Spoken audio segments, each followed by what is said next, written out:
Wakis, you're going forward today without an attorney? Yes, Your Honor. I've got a April 21-25 drinking and driving file. Let's see what the paperwork says. You were here in November for a violation of probation hearing. Mm-hmm. Yes. Told you to come back. We talk about your medical marijuana, right? I've been clean. You told me to get clean, and I stayed clean. You did your alcohol class. You did your work program. Remind me, Mr. Wakis, excuse me, why are you using medical marijuana, or why do you want to use medical marijuana? Physical pain, my arthritis. I've been out of mechanics in the junkyard industry for 10 years. Throwing my body around. How do you get the THC in your system? I usually smoke and I use compound, but I've been refraining to use it because I don't know if it'll get into my blood system to make it to where I was drug testing with it. When you say you're using a compound,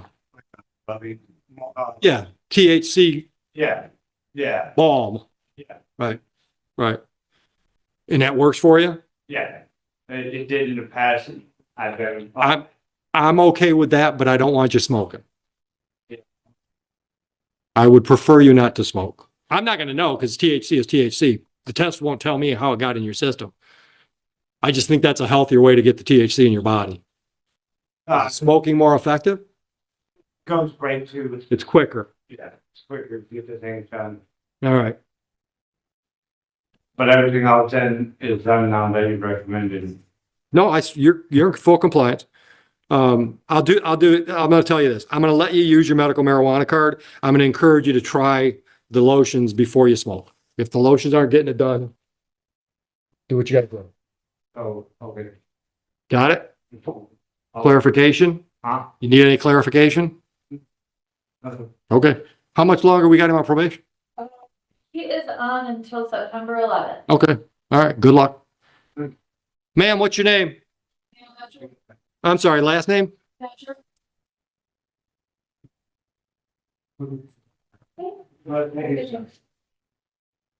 Are you saying better like B, like boy? It's the whole asylum. B is BOA. D. Is the boy. Yes. I'm sorry.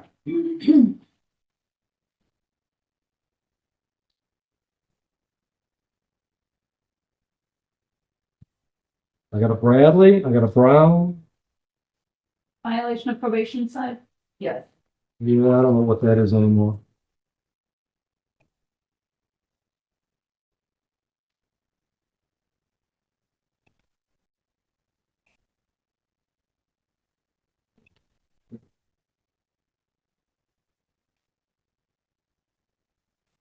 I got a Marco Bonacea. I don't think I got another B. You got any paperwork, Mr. Rowling? I do. Would you like to bring this up? Yeah.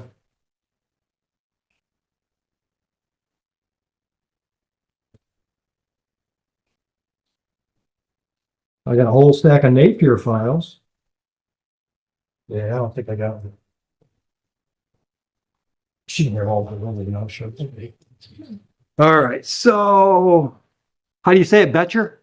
Yeah, We're supposed to have 2,000 over. gotcha. Yeah, umlaut.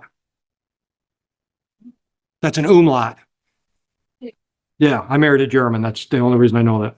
All right, so Mr. Ole, is she a drinking and driving charge? Yeah. When did we put you on probation?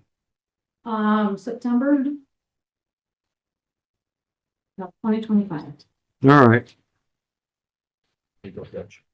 Thank you. Was it in that stack? I didn't want to answer that.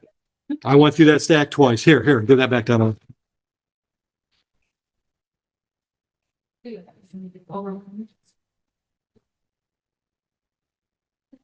All right, so Mr. Ole, we're good on everything except for the positive test 12-6? Yes, Journal, and she did admit right away. Yeah. Yeah. She has been very honest and very forthcoming throughout this entire. I paid off my fines today too. Yeah, you're completely on track, except for the testing. Are you working? Yeah. Where are you working? Days a week now in Party Sport. Where at? Jay's food shop in Dearborn Heights, or Dearborn. Okay. Yeah, you're living in Dearborn Heights too, right? there are two students. Nice. All right, Mr. Rowley, back on. One additional day on the working program for that husband. Back on reporting.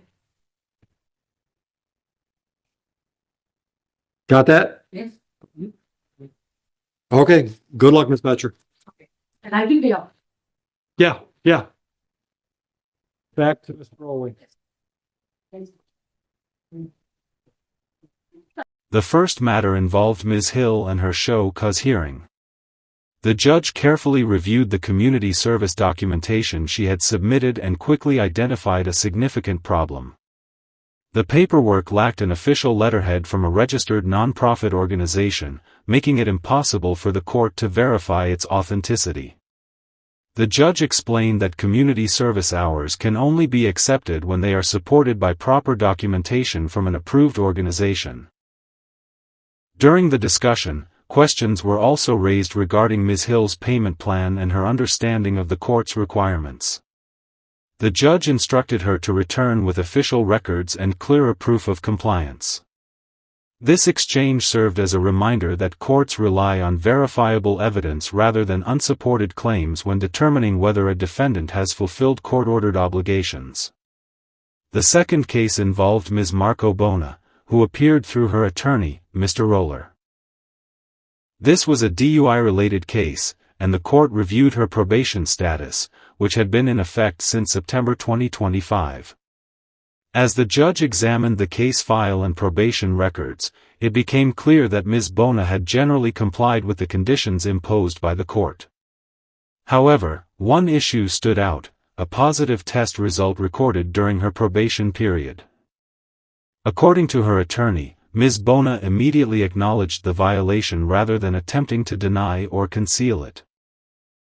The court considered both the positive test and her overall performance while on probation, evaluating whether she had made a genuine effort to follow the terms of her supervision.